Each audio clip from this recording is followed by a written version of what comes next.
Man, it's so good. I almost hate to say that it's time to go, go, go. But I guess we have to say it. Gone too soon.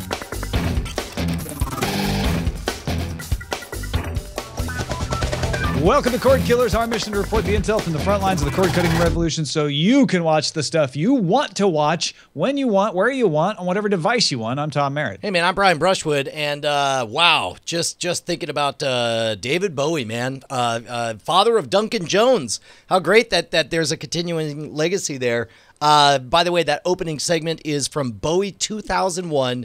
It's, in my opinion, an utterly delightful mashup.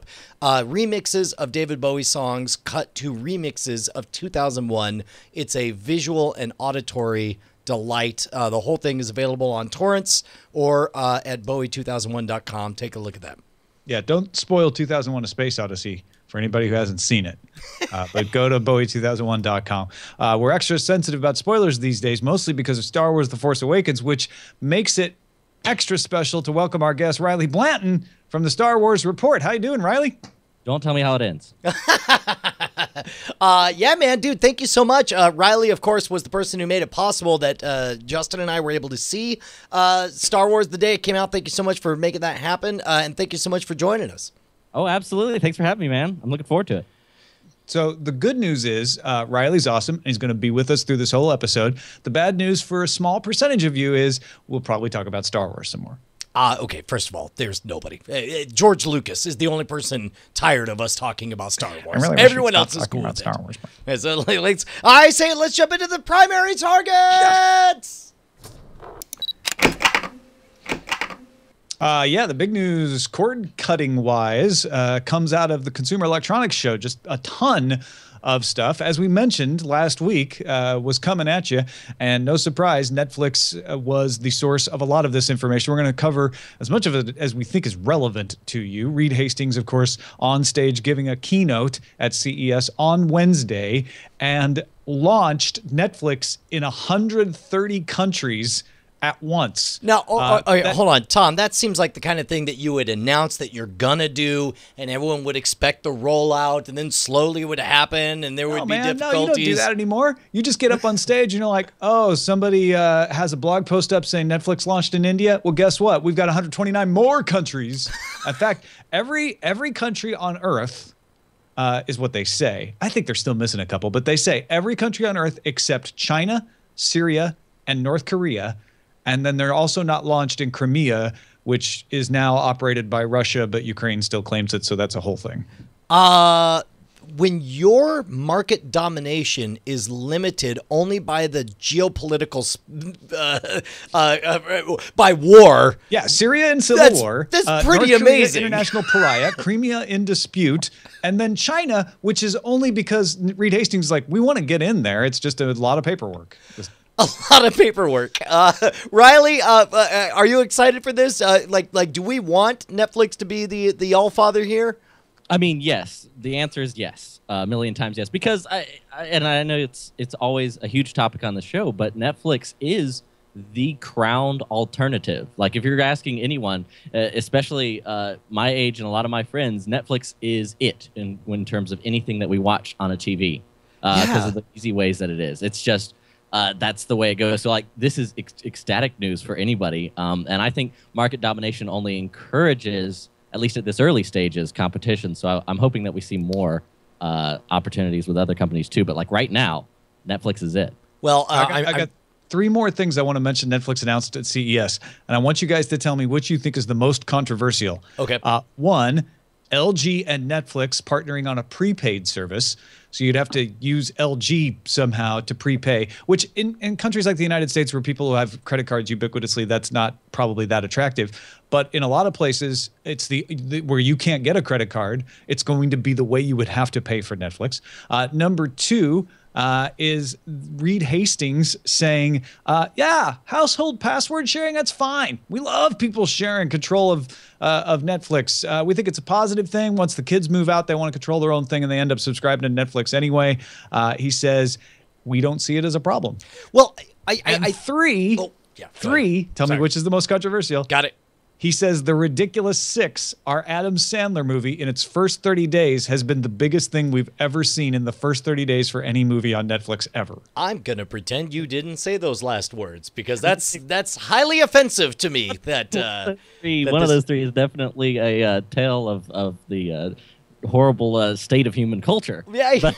No, I mean, first of all, the fact is, and understand, the Hollywood game is not a game of art. It's a game of resources. If you've ever played Roller Coaster Tycoon, you know that certain types of rides will bring in, put butts in seats, basically. And man, Adam Sandler is a draw, and it doesn't matter how bad the movie is, and it really does seem to be genuinely a bad movie. But people, he puts butts in seats. He gets eyes on screens, and that's all that really matters, right? Well, and you think about it this way: there have been very few movies shown on Netflix that were never shown anywhere else.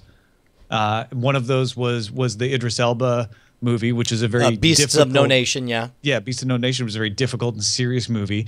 So this is the first movie with massive appeal where people are like, well, that's the only way to see it is to watch it on Netflix. That's so true. That's true. And I feel like right at the beginning when you're talking about Netflix, I got a total transparency. So I'm a kid finishing college. So that kind of gives my view of the world is very specific in terms of my group of friends and what we do when it comes to new media. And when it comes to Netflix, the idea that they're embracing and they understand the way people use it, which is honestly, if you're on a college campus, I'm guessing that there's 2 Netflix accounts for the entire dorm hall. But there's an excitement and there's an identity with the company that's positive overall, so that when you're graduating, going off into the big world, you're going to stick with the company. So I think that they understand that that's kind of part of just who they are as an identity, and that's not necessarily a bad thing. So I think that's awesome. Well, and keep in mind also, they have that built-in structure to take advantage of when there's an outward pressure to go beyond your 2 simultaneous live streams. They have 4 stream accounts. They have, just keep adding more and more simultaneous streams. So yeah, if I'm them, it's just keep adding more and more people so that as you finally get to this point where it's everyone's using all the hot water, I want more hot water. It's well, guess what we do? We sell hot water. We're Netflix. One of the things people started doing when Netflix launched in other countries, like Canada, for instance, was to use VPNs to appear to be in the other country and see, well, what things are available here that aren't available in my home market. People in Australia have been doing that before they got Netflix. There are some timely third-party Netflix search engines now that I feel may be getting a little more traction. Flixt is a search engine that will give you the IMDb rating, the Metacritic score, and a trailer, as well as what country the property is available in. Flix Search actually tries to sell you a DNS service for changing your region to take it to that next step. And there's other places like NetflixCodes.me that lets you search by Netflix secret category codes. But, Reed Hastings talking he has said he's not too worried about people using VPNs to get around region restrictions before. We'll see now that he's got 130 different catalogs or more than that. Whether he gets more pressure from movie companies to crack down on that. I've got to feel like VPNs are now and will continue to be a fringe case, right? You're not until Star Wars: The Force Awakens comes to Canadian Netflix. Oh shoot! I forgot all about that. That is coming up, isn't it? All right. Well, that'll be interesting to see. Hey, these new Netflix properties coming out. You watched all these sizzle reels? Oh, yeah. So they also on stage at CES gave us sizzle reels for The Crown, which is telling the story of the early days of Elizabeth II's reign. She is the current reigning monarch. I was talking to my wife about this. I was like, yeah, it's about Queen Elizabeth. And she thought I meant Queen Elizabeth I. It was going to be like a period drama. Huh. This is a period drama from the 50s, okay? And it's got Matt Smith as the Duke of Edinburgh, who is the husband of Queen Elizabeth. And then The Get Down, which is a story about the rise of hip-hop. I think it's set in the Bronx in New York in the mid-1970s. Dude, The Get Down is so gorgeous. I liked what I saw of The Crown. I liked seeing John Lithgow as a Winston Churchill. But The Get Down, I was in love with it. It looks amazing. Riley, did you happen to catch any of these? Did either one of these catch your eye? I have not. No, I haven't had much of a chance to look at their new stuff. What I saw was what was just dropped like less than a day ago. Is the new House of Cards trailer, and that thing is just incredible. Oh, I haven't even seen it. I haven't even seen it. It's the most recent thing on the Netflix YouTube channel, and it's amazing. Again, it is like when it comes to TV shows that that I love and my friends love, Game of Thrones, House of Cards. Yeah, no, they know exactly what they're doing here. Let's take a little look at this. This is like a mini promotional thing, so it's got a lot of quick clips from the previous seasons. Just prepare yourself. I believe in putting people first. I believe in putting America back on track. I believe in opening doors. And I'm willing to work with both sides so that we all get what we want. I'm a humble man. I've never forgotten where I come from. I've taken my licks, but I've never taken your support for granted. I believe in pointing people in the right direction. But in the end, we should all be free to make our own decisions. They say we get the leaders we deserve. I think America deserves Frank Underwood. And in your heart, you know I'm right. That's amazing. If you're like most people listening to the audio version of this, you're missing the joke because there's a lot of visual intercuts, as Riley mentioned, which is the same thing they did on Golden Globes. They played the trailer and it's just Frank talking. Like they didn't show any of those clips because I guess they couldn't in primetime television. Interesting. Oh, meanwhile, you're watching him, spoiler alert, murder people and bury bodies and pee on a grave. And yes, pissing on his father's grave is insane. Wow. We're also going to get DreamWorks animated Voltron series on Netflix later this year, and Pee-wee's Big Holiday will premiere at South by Southwest in Austin as part of the South by Southwest Film Festival. So when did Paul Rubens go to the crossroads and sell his soul to remain young forever? Because he clearly has not aged a single day, right? Yeah, I don't know what they did in this picture, unless it's just an old picture. Is that it? No. Is it stock photography? In all seriousness, he was talking about the difficulty of shooting. He was like, man, look, I'm 30 years older now. It's like I'm mentally not as fast as I was. I'm physically not as fast as I used to be. But I'll tell you what, it looks like he's childlike and happy enough for me. I'm all in.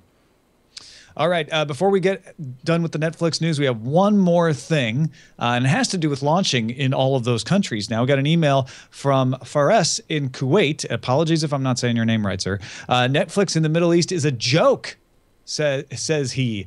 It is a skeleton of what it should be. The content is simply scarce. Only a handful of kids' movies, less than 20 comedy TV series, exactly 22 science fiction movies, and 15 adventure movies. Trust me, I counted them. They don't even have all the Netflix originals like House of Cards.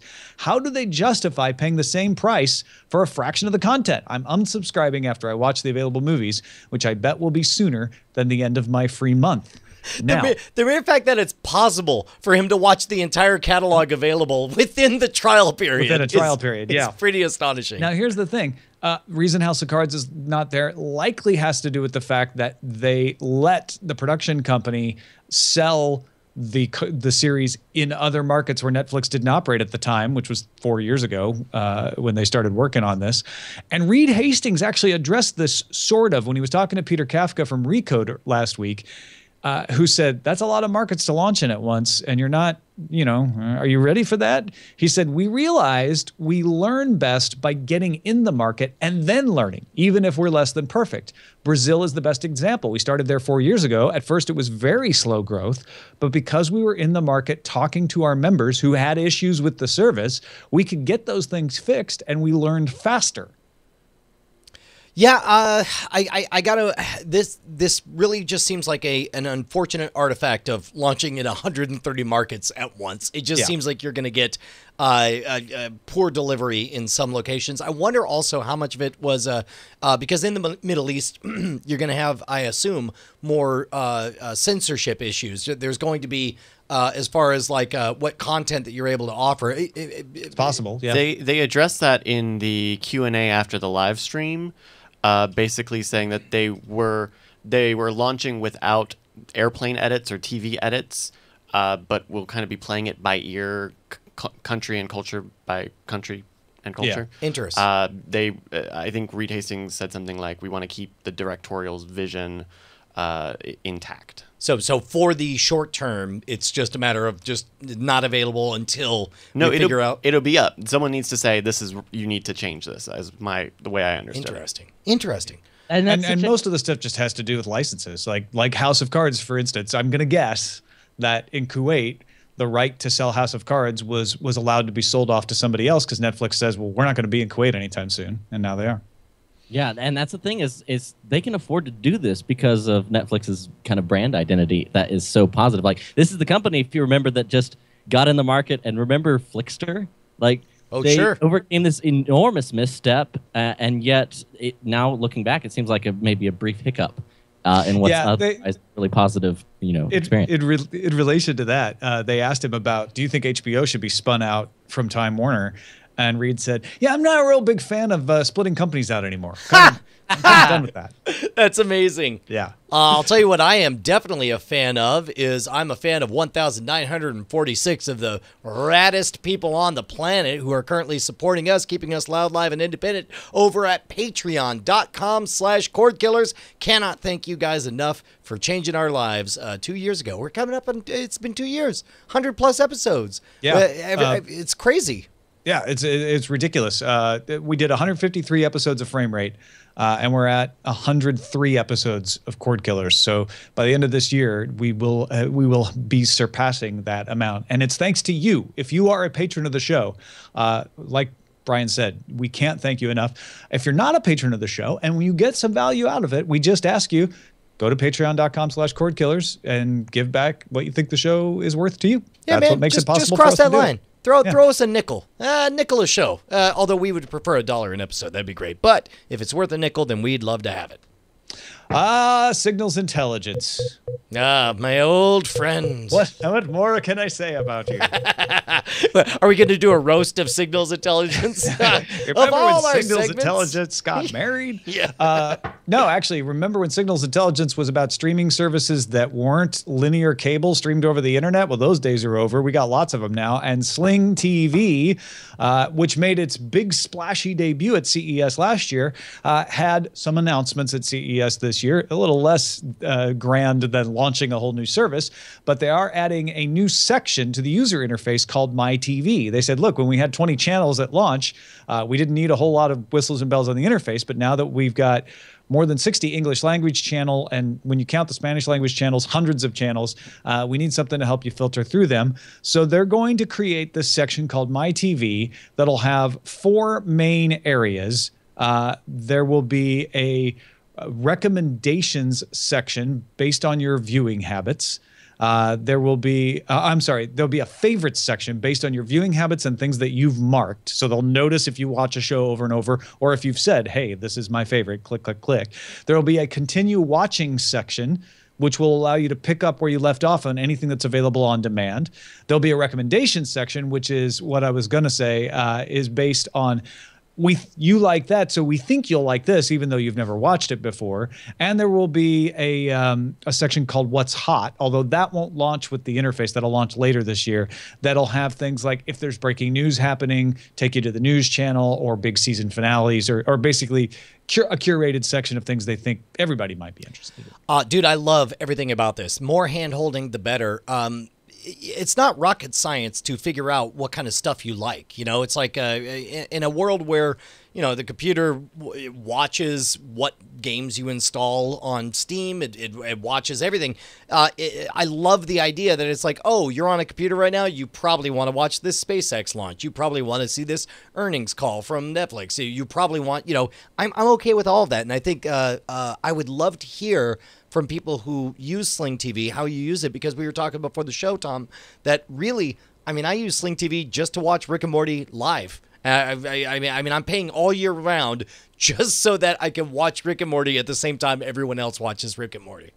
And that may be what they're after. Is, for one thing, I want it to be easy because I watch it for Star Wars Rebels right now. And I also watch it for Rick and Morty. So I want it to be easy to get to that. Like when I turn on Sling TV, if it says, hey, here's Rick and Morty, and you can go right into it, that's going to be awesome. But also the serendipity of seeing a strip of like, hey, we noticed you like Rick and Morty. Did you know about this other show that's available on Adult Swim? Or did you know about this show that's available on this other channel? Or this thing we have on demand? Riley, have you played around with Sling at all? See, I'm not familiar with it, but just in terms of personal use, but I keep hearing great things about it. So I think that I just have to compliment your choice on. Sling is the perfect solution for somebody who's unsure about taking the leap into cord cutting. In my opinion, it's the very best. It solves the vast majority of the big hangups people have about canceling cable, and it gets you most of the way there. Well, it comes to like breaking news and sports. Like those are the categories people care about. Right. Yeah. Right. And the sports section they're gonna make it easier to find when your favorite teams are playing. They'll give you an alert. They'll also upsell you on the sports pack if your team's playing on a channel you haven't subscribed to yet, obviously. And they're gonna be adding ESPN3. They're gonna do a 10-day free trial with RCA antennas. So anyway, this new interface should be rolling out to all devices by the end of March. Look for it there. Let's gear up.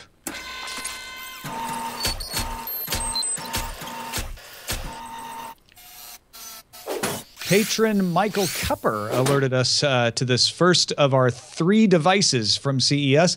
The Magnafox OTA DVR is coming out in Q4 of this year, so it's going to be a little bit of a wait.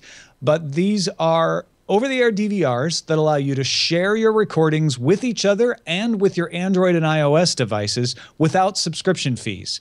So a little bit of a different spin from Channel Master with the sharing, and definitely a better deal than TiVo when you don't have to pay for the guide. They are expensive, though. $400 for a 2-tuner version that has a DVD burner on it and a smaller capacity hard drive. $450 for a one with a terabyte hard drive and 2 tuners. And $500 for the maxed out one, which has 6 tuners and a terabyte hard drive. It's interesting. Obviously, you have to pay a lot more if you want to treat it as a gizmo rather than a service. But it's funny because I don't really have an inherent sense of whether DVRing should be a service or a gizmo. I mean, do you have a gut feeling on that either way, Riley?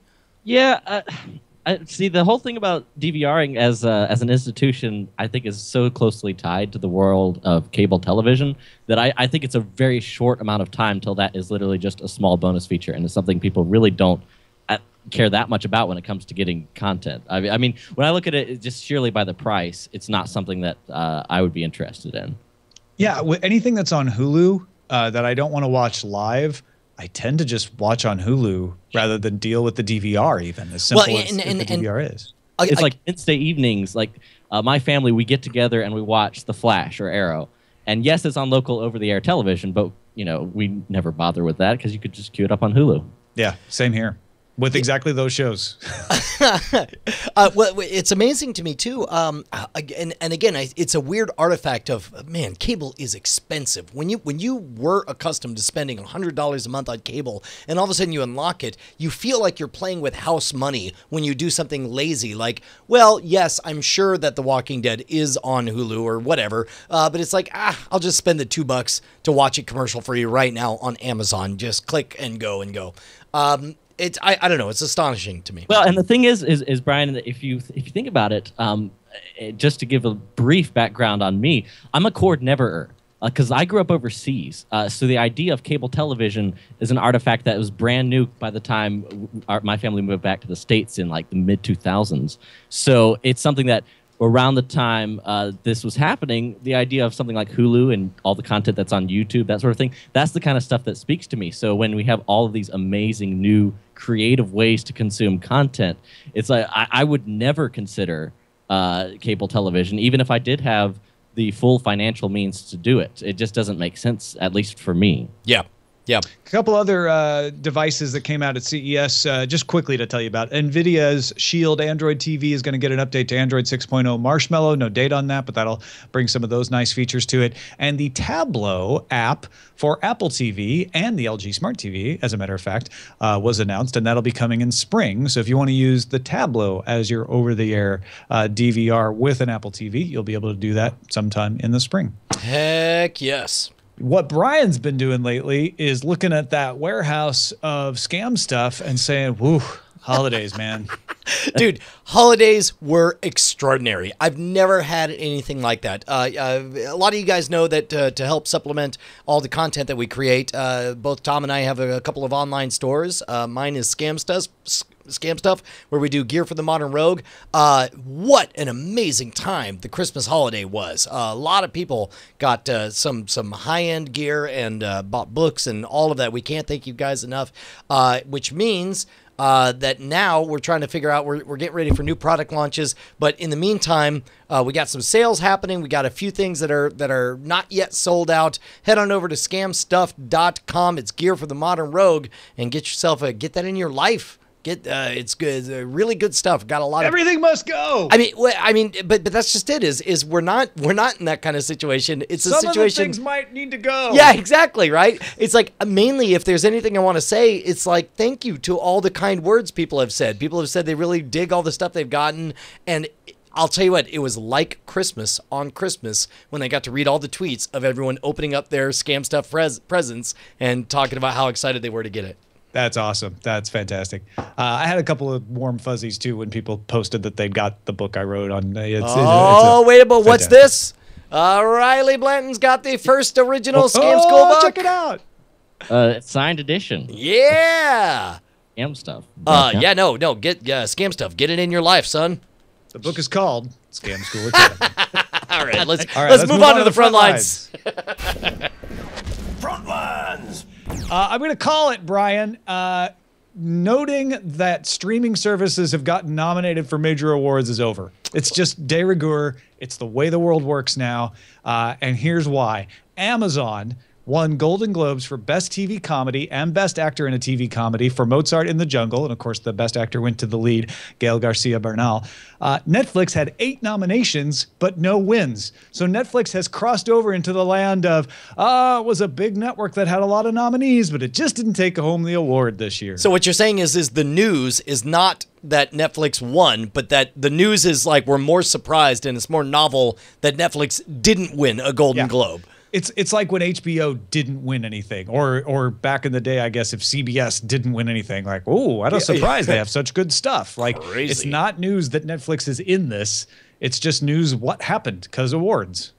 Dude, that's fantastic. Amazon will show the president's final State of the Union on demand, as will YouTube, and YouTube stars Destin, the engineer presenter of Smarter Every Day. Lifestyle vlogger Ingrid Nielsen and comedian Swoozy will interview the president Friday, January 15th, following the address.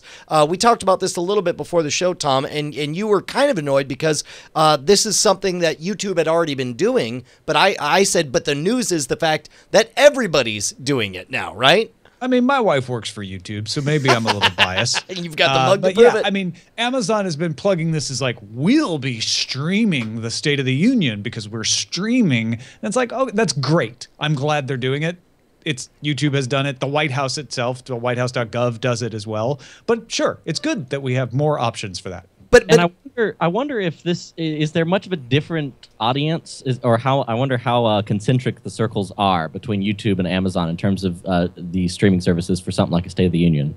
No, fair point. It's like being on CNN or PBS. Like the audiences may not cross that much. Well, and it's interesting because back in the old days, if there was a major event, if Ronald Reagan was going to talk about the Challenger blowing up or whatever, you would just turn on the television and keep clicking until you saw, the news. Nowadays, it's fascinating to me that there's not, I guess Google is the central resource for that kind of thing. Either that, or in my case, I just get on Twitter and loudly shout, "Where can I watch the thing, Twitter?" And then somebody throws me a link, and then I'm watching. Oh, totally. Yeah. And sometimes you don't even have to ask. You just go to Twitter to ask, and you realize, oh, there's all the links. Like, people are already talking about it. Speaking of YouTube Chief Business Officer Robert Kinsel gave an announcement at CES that YouTube will soon support high dynamic range content. Amazon and Netflix are already doing this, so YouTube's going to jump in on the HDR train. Dude, I am bullish on HDR, and of course, I'm not qualified because I've not even seen it with my own eyes. I've only, from watching the reactions of people who have seen it, there definitely is an eye-popping difference from 4K. 4K is an iterative thing. This really seems like a revolutionary leap from what I hear. Riley, have you seen any HDR? Are you excited about it? And I'm in the exact same boat as you. I'm all for it, but I've never experienced it personally. I just have to say that with YouTube doing it, it's sort of now completing that full circle where I really think it's going to be a lot more mainstream now. That's the amazing. circle is complete. Now they're the master. In conjunction with the announcement of Sony's HDR-capable Bravia Android TVs, Sony announced its own HDR streaming service called Ultra that will let TV owners buy and stream HDR shows from Sony Pictures on compatible sets. By the way, I assume HDR means also 4K, right? Yeah, it has to be 4K resolution. And then HDR is the, I don't want to use the wrong word, but it's the way that this better looking color happens. The set not only has to be capable of 4K, but also be able to handle the different varying brightness levels that cause the HDR effect. Yeah, right on. Yeah, so I mean, Sony does this, right? They did this with 4K too, where they're like, we'll deliver you a big hard drive with 4K movies that you can pay us for. Real quickly, Apple tvOS 9.2 beta has come out. So if you are a developer, you can add it to your Apple TV and you'll get a podcasts app, Bluetooth keyboard support, a new app switcher, and some folders for better organization. So that should be coming to the rest of us in a couple months. Riley, are you going to use that? Do you watch any podcasts, video podcasts? And it's weird to say. I don't know. Podcasting has come to mean audio podcast almost exclusively, but of course, it was the original video distribution platform. But yeah, I mean, not since the advent of almost ubiquitous Wi-Fi and smartphones, it's almost equal for me. And I know I'm kind of an unusual case, but a lot of the podcasts that I consume have video editions, and I always download the video edition. I don't always watch, but I like having that option. So I think this is huge. And that's another thing is just like as bandwidth speeds become more ubiquitous and faster, I think podcasting can only grow because having a reliable, high-fidelity, high-quality version of content there's value there that just isn't in streaming. Man, that's so interesting because, of course, Scam School launched as a podcast platform, but it's really, hit its stride in the YouTube space. And I find myself, having sort of flipped over to the YouTube side of things. The NFL plans to live stream 3 games to be played in London next season. Apple and Google are allegedly among the bidders. The 3 games will be played on October 2nd, October 23rd, and October 30th. Talk me through what's extraordinary about this, Tom. There's not much that's extraordinary, frankly. It just means that the Yahoo stream of the one London game that they had last year was successful enough to convince the NFL to do 3 of them, and that they could put them out for bid and see who would give them the most money. That works for me. NBC Universal's comedy streaming service CISO came out of beta Thursday. That means anyone can get it, but you got to pay $3.99 a month to see most of the content. They do still have some freely accessible content. And be careful if you open the app and log in, right, Bryce? That's right. I I was in the beta and logged in, and it asked me for my iTunes password, and I thought, oh, okay, iTunes has asked me for my password because of iCloud or syncing stuff or whatever. And so I did it, and it let me in, and it didn't say anything. And I had to actually go into my settings and actually confirm that it actually had subscribed me to CISO through my iTunes account. There wasn't any sort of confirmation. So you need to just be aware that logging in, especially if you're a beta and you already have a login stuff, may get you subscribed without confirming it, which is just a little weird. That's not good. That should not work that way. It should be very clear that you're paying for something. But yeah, I'll be interested to see what comes of this app. Shall we move on to what's under surveillance then? No. Wait, yes, maybe. Oh, well, Riley? Let's see. Oh, we are. It's happening.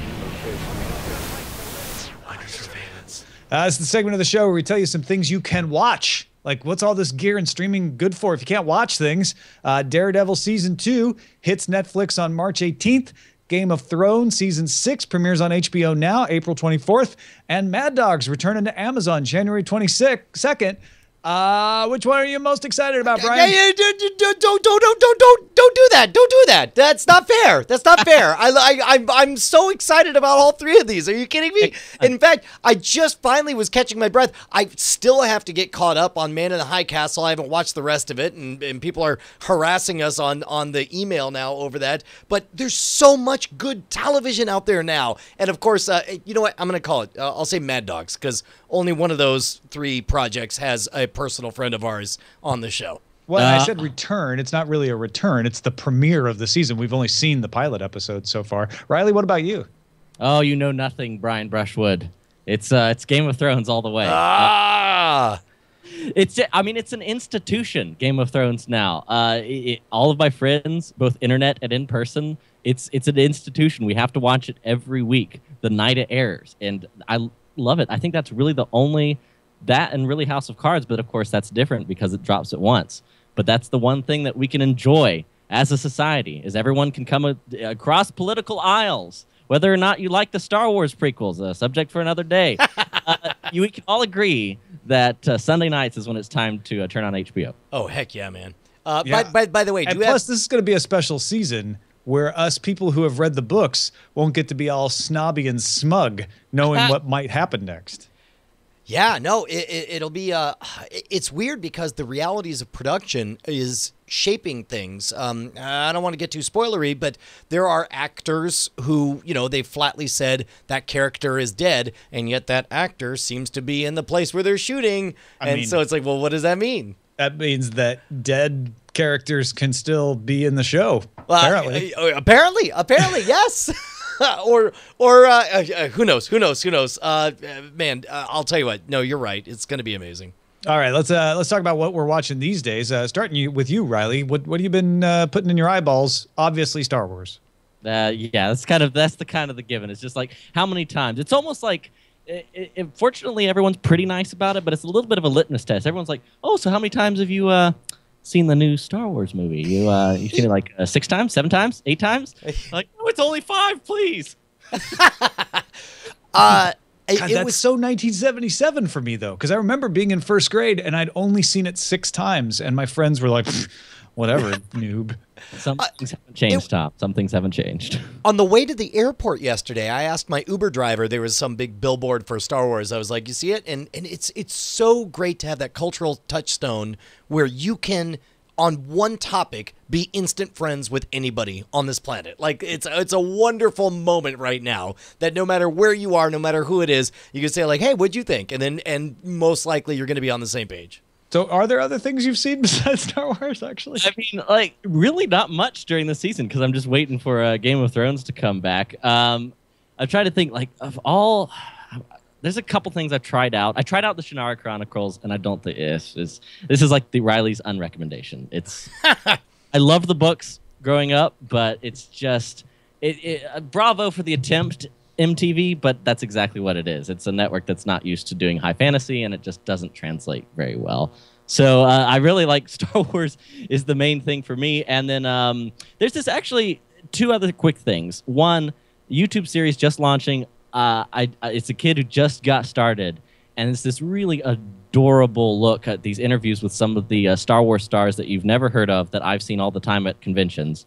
And it's a really fun watch. It's just called These Are the Actors You're Looking For. And you can take a look at it. It's pretty fun. It's very campy, but in the best of YouTube type ways. So if you're into that kind of thing, that's there. And then my one true, like, huge recommendation when you have seen the Star Wars film half a dozen times, head to theaters now and go watch The Big Short. It's an amazingly well-acted film about the housing collapse in 2008, and it takes what is a rather complex economic issue, and it makes it enormously entertaining, funny, and horrifying all at the same time. Is that in theaters, or?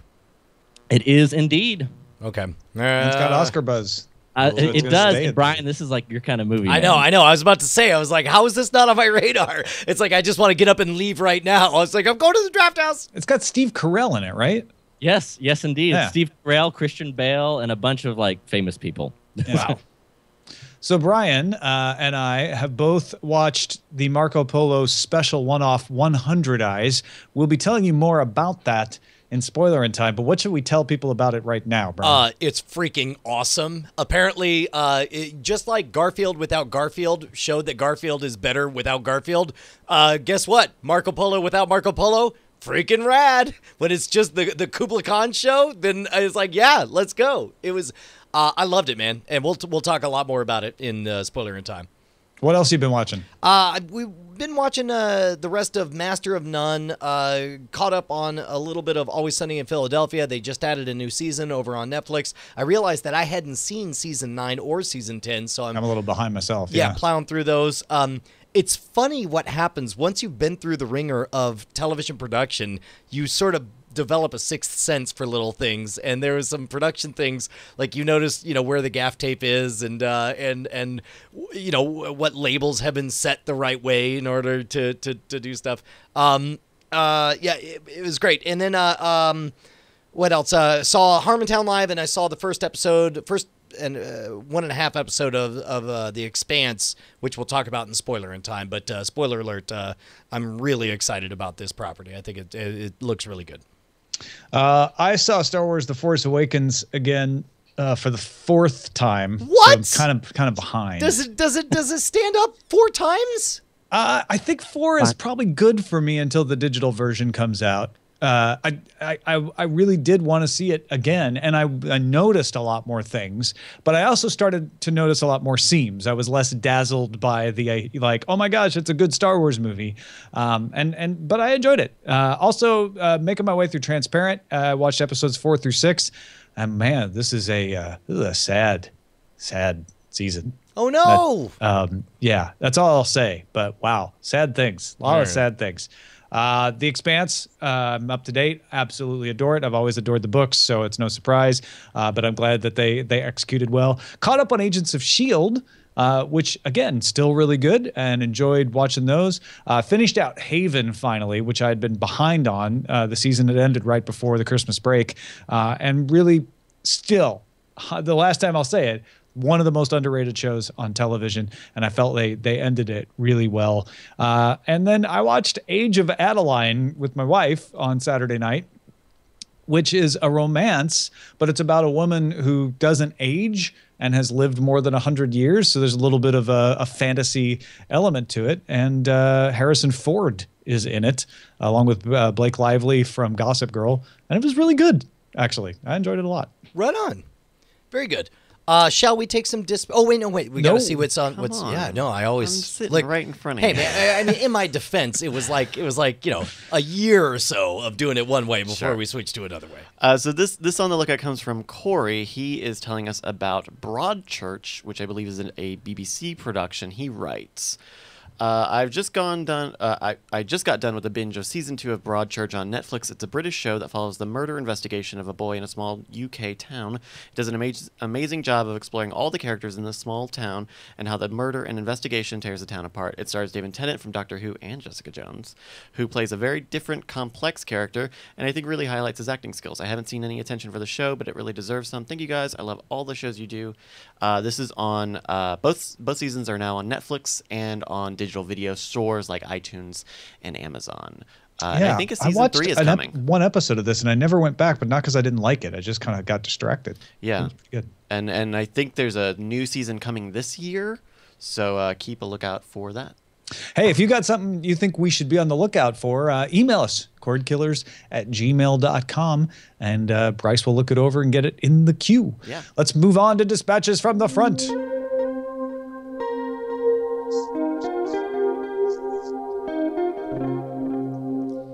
So, long-time listener B-Lissa, and I say that because I think B-Lissa was writing in even back in the old Buzz Out Loud days, way back, was writing about our discussion on whether Netflix should concentrate on original content and de-emphasize the back catalog.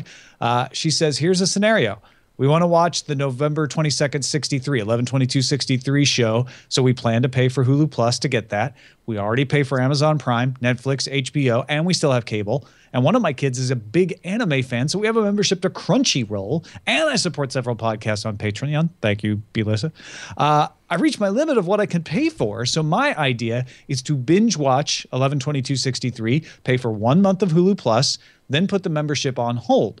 I figure we'd do something similar when the new Star Trek episodes come to CBS All Access. So my question is, where's the tipping point? How many memberships will people pay for before they decide to do some kind of round robin like I described? And if they only have original content, I could see myself doing this kind of thing, whereas services like Netflix with a large back catalog would be the ones I'd be more likely not to put on hold, because I can watch other things on them. Wondering what you think about this. I think that that's going to be the hot new trend of the next decade. From 2015 through 2025, I think we're going to see an increased ability to very easily subscribe and unsubscribe from services. Similarly, like when you go to a Chinese buffet, you don't go with the expectation of like, and now you're a buffet member and you will always be able to have all you can eat at all times and it will be ongoing and forever. It's like, no, you're going to pay once, you're going to have all you can eat for this time period, and then you're going to leave, and then later on you're going to feel like Chinese again, and you're going to come back. I think we're going to start seeing that with services as well,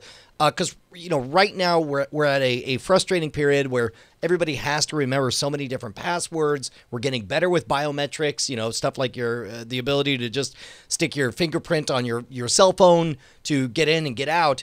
I think we're going to see better management of all the things you're subscribed to at any given time, and I think the expectation will be that in general you don't sign up for a thing forever. You sign up for it for a limited time. What say you, Riley? Yeah, I gotta say, when it comes to the splintering of content, like even as we talked about earlier in the show, NBC splintering off like a $4 a month charge for comedy content, and that's NBC. It's not some other smaller network. So the splintering is frustrating at this stage of the game, but I think you're totally right. As technology progresses, it'll become a lot easier to just pick and choose what you want. And just as there is going to be a market for lower budgets and specific shows, if you're only going to watch 2 or 3 television shows, that's what you pay for. At the same time, I think there's a market for the Netflixes of the world that aggregate all of this content. So I think it's just going to be a natural progression based on market demands. And that's why the Amazon add-on system is so interesting, because it does change the psychology around it, because it's still one bill, right? It's all it's what you're paying for Amazon, which you might pay yearly for Amazon Prime, and then you add stars on, and now it's $9, but maybe you pay in advance, and there's going to be a lot of different attempts to figure out how to fool us into paying people the most money and forget to end subscriptions, etc. Yeah. We also got an email from somebody who would like to remain anonymous because he was talking about behind-the-scenes stuff at a university. He said to me that I questioned if the kids are still downloading torrents or streaming is king now. He says he works at a university, and they've recently implemented stricter controls on peer-to-peer file sharing activity on their network based on the number of students who got caught by this this fall, and on subsequent conversations with some of them as they basically got kicked off our network when we see torrent activity. I feel like I have some idea. Downloads certainly seem to be down from the heyday of those things, but we certainly see that the activity is still common enough. Interestingly, he says, when we returned from Christmas break, we saw an upswing in activity as everybody went back to using the file sharing programs while at home and forgot to uninstall them when they got back to campus. So apparently piracy still a thing, Tom. Yeah, I don't think we were trying to say that people stopped using torrents, but it does seem like it's been on decline, and he even says that. Yeah.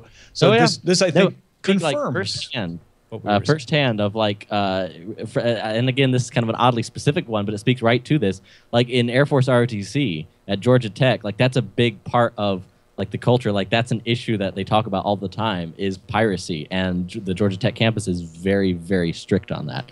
As part of the internet usage. They're very clear about it.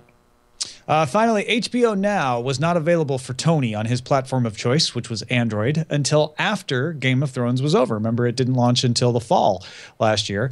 Tony says, I did not torrent the show, even though I have both torrented and borrowed HBO Go credentials in the past.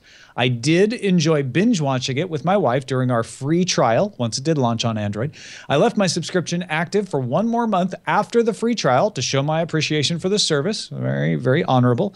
And he says, I think next year will be different. HBO Now is a great experience, and I can't wait to watch Game of Thrones on my Android TV device next year. Heck yes. Riley, where can we see more of your beautiful, beautiful face? Well, the thing is, Brian, is that nobody really likes this Star Wars thing.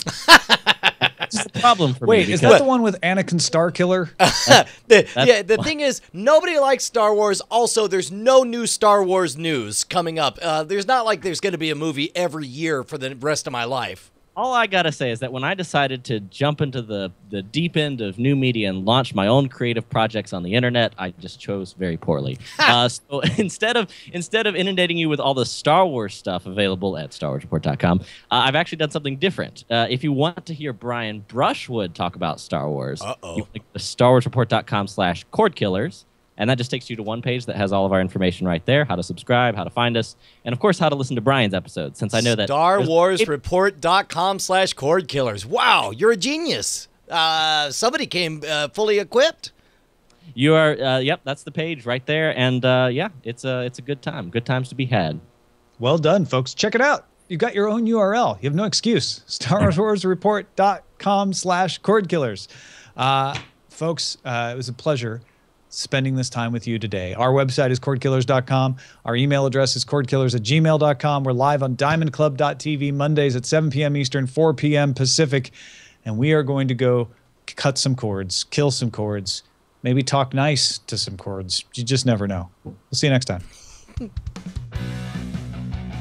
Hey guys, Tom and Brian here. We just wanted to say thank you to all of our $5 patrons who keep us loud, live, and independent. You guys make Cordkillers the production that it is. Your name appears in the video credits and appears in our hearts. And if you'd like to become one of them or see who they are, you can go to patreon.com/cordkillers.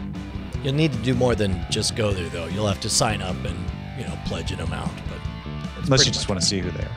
Well, I mean, you could gawk. That's a little creepy, isn't it? If you want to be a gawker, let's go. It's up to you. Diamond Club hopes you have enjoyed this program.